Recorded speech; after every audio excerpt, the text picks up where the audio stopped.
जी से निवेदन करूंगा कि आप भी आए और अपना उद्बोधन दें। आदरणीय मेजर सिंह जी केंद्र इस पंडाल में मौजूद हैं, उन सब की उपस्थिति को मैं बारंबार प्रणाम करता हूं, बारंबार प्रणाम करता हूं, बारंबार प्रणाम करता हूं।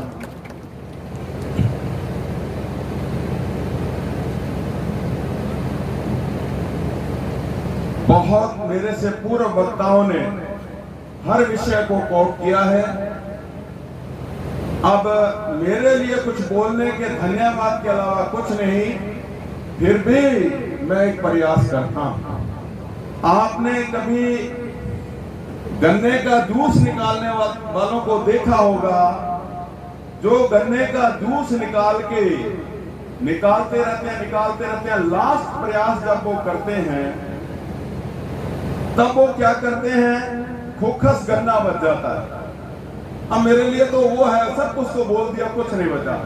फिर भी उसमें नींबू लगा करके खुशक जो गन्ना है उसमें से जूस निकालने का प्रयास भी करूंगा। मैं हमारे मूल पिछड़े वर्ग के लिए,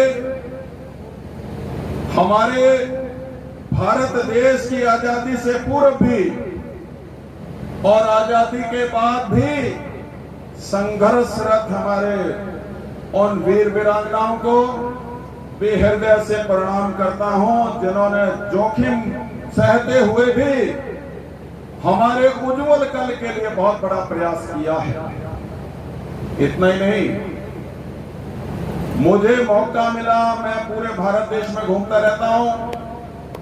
एक बार मैं जैसलमेर के अकली बॉर्डर पे गया, वहां कुमावत समाज से एक सैनिक LAC और LOC पर तैनात अपने प्राण त्याग गया, और जब मैंने उनका चित्र उनके घर देखा जाकर के एक सैनिक का, और उस पे जो पंक्तियां लिख रखी थी, बड़ी गजब की पंक्तियां लिख रखी थी। क्या लिखा हुआ था, मैं किसी गजरे की खुशबू को महकता छोड़ आया हूं, मैं किसी गजरे की खुशबू को महकता छोड़ आया हूं, मैं अपनी नन्ही सी चिड़िया को चहकता छोड़ आया हूं, मैं अपनी मां की बाजुओं को तरसता छोड़ आया हूं, मुझे सीने से लगा ले ऐ भारत मां, मैं अपने परिवार, मेरी मां, मेरे बाप के उस प्रेम को तड़फता छोड़ आया। ऐसे ऊंचे जज्बा है हमारे मूल ओबीसी का। दूसरा, मैं तो मेरे लिए यही कहूंगा, मैं मूल ओबीसी के प्रेम में, मैं मेजर सिंह बोलावाली मूल ओबीसी के प्रेम में खुद को तपाए बैठा हूं। मैं मेजर सिंह बोलावाली मूल ओबीसी के प्रेम में खुद को तपाए बैठा हूं, मूल ओबीसी के लिए छत मौत से लगाए बैठा हूं।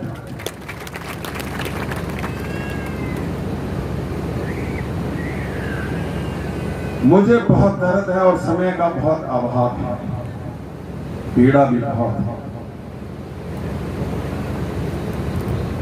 सभी साथियों ने बात की, लेकिन मैं भूल नहीं सकता, हमारे मंच संचालन में ही हमारे गुरु हैं आदरणीय श्री राजेंद्र कुमार जी, प्रोफेसर साहब। हर मूल ओबीसी के लिए इनसे एक बार आप टेलीफोन करके देखिए, ये अपना परवाह नहीं करते हैं और जहां कहो आपके लिए बीच में पहुंचते हैं। हमने तो चुनाव में भी देखा है, कभी आप दर्द बता करके तो देखिए।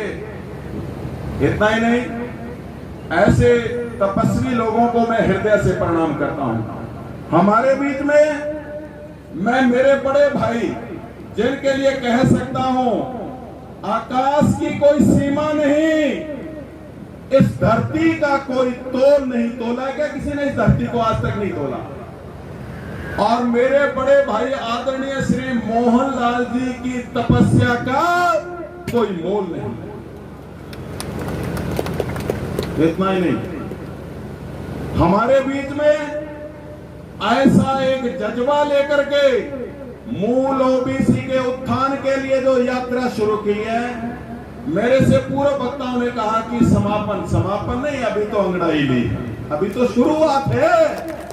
समापन तो तब होगा जब ये सारी राजनीतिक पार्टियों को हम साफ कर दें। मैं तो सीधा चैलेंज करता हूं कि इन सारी राजनीतिक पार्टियों का हम बहिष्कार करते हैं। हमारी कोई भी पार्टी सज्जन नहीं हो सकती। सभी ने हमें धोखा दिया है आजादी से लेकर आज तक। कब तक आप बर्तन बनाते रहोगे, कब तक कपड़े सिलते रहोगे, कब तक रामगढ़िया हथौड़े से लोहा कूटते रहेंगे, और कब तक आपके आने वाली पीढ़ियां दूसरों की गुलामी करके उनके सामने ट्रे उठाती रहेंगी, उनके कानाफूसी सुनती रहेंगी। हो नहीं सकती। एक बीच में छोटी सी एक कहानी बताता हूं। एक बार क्या हुआ, एक पति पत्नी में थोड़ी सी अनबन हो गई, और क्या हुआ, पत्नी से पति रोजाना कहता है कि पानी मुझे गर्म दो वरना देख लेना।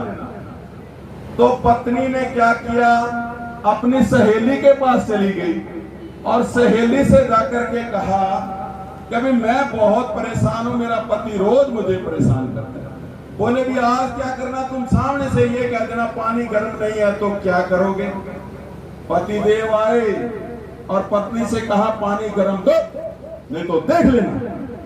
पत्नी ने सामने से सीना तान करके कह दिया, नारी का बहुत सम्मान करता हूं मैं, ये तो कुछ एक पंक्ति है कहना पड़ रहा है। कहा नहीं है गर्म पानी तो क्या कर दोगे। उत्तर जो पति ने दिया उससे प्रेरणा मिलेगी आपको। बोले मैं ठंडे से ना लूं। हाँ, भय निकल गया रोजाना का। और जो हम लोग कह रहे हैं ना कि सफेद करीज वाले, और जिनके ऊपर बड़ी बड़ी करोड़ों की गाड़ियों पे जो चढ़ करके आते हैं, हम उन पे पुष्प वर्षा करते हैं। ओ मित्रों, एक दिन तो भय निकालना पड़ेगा। ये हम सब लोगों का तो भय निकल चुका है। और दूसरा, वो कहते हैं ना, गिरकर उठना और उठकर चलना। गिरकर उठना और उठकर चलना कर्म है संसार का। राजेंद्र कुमार जैसे शूरवीर पे फर्क नहीं पड़ता जीत या हार का, ऐसे शूरवीर। लेकिन एक मिनट में आदरणीय बड़े भाई साहब कहना चाहूंगा, हमने तो बड़ी बड़ी सभाओं में गए हैं और जाते रहते भी हैं। दिल्ली में बड़ा आंदोलन चला था अन्ना हजारे के नेतृत्व में। अन्ना हजारे जी के साथ बहुत बड़ी संख्या में लोग आए, लेकिन रिजल्ट कुछ नहीं मिला। हमें सोना नहीं होगा, हमें इस मूवमेंट को निरंतर जारी रखना होगा जब तक। हाँ, मैं तो पूर्व से वक्ताओं से कह रहा था पार्टियां आपके पास आएंगी, वो सब आएंगी। अरे पार्टियों के पास ताकत किसकी है मुझे बता दो आप सब लोग। अरे एक तो पर्सन को मेरा उत्तर तो दे दो। पार्टियों के पास ताकत है आप सभी के, इन जो चेहरे दिखाई दे रहे हैं ना, आप सभी लोगों की ताकत है उन पार्टियों के पास। जब ये ताकत हट जाएगी, पार्टियां एकदम कमजोर होंगी, तब आपका सम्मान और मान बढ़ेगा, यदि हम एक पूर्ण रूप से एकजुट और संगठित रहते हैं। बहुत बहुत धन्यवाद आप सबकी उपस्थिति को और मंच को प्रणाम।